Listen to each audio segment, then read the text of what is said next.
As you well know, when you're entering content onto the page here in Microsoft Word, eventually you will run out of space, but Word creates a new page for you and you can continue typing or adding your content on the next page.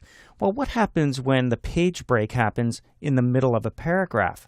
All of a sudden you have part of the paragraph at the bottom of one page and the rest at the top of the next page. Well, there is a feature that allows you to keep paragraphs together intact. There's also a feature that will make sure that you never see a widow or an orphan.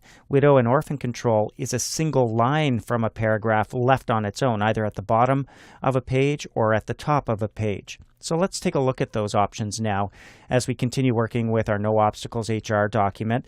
If you've jumped to this lesson, you can get caught up with us by going to the Chapter 4 folder and opening up No Obstacles HR 3.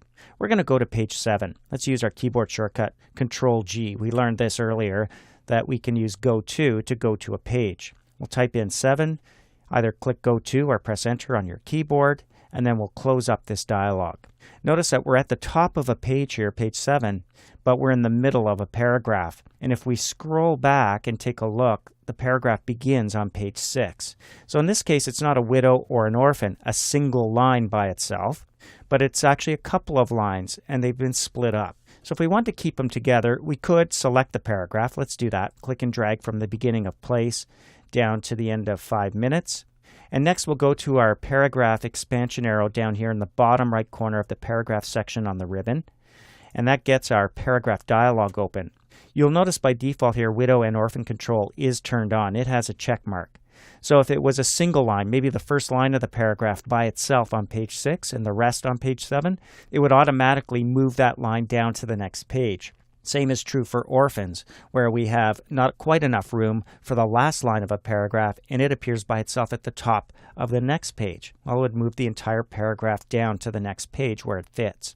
We can also do that with this one here, which is Keep Lines Together. When we click that checkbox and click OK, look what happens. The whole paragraph gets pushed down to the next page. So it's intact, it's not split up, and it looks much nicer and a little bit easier to read, of course.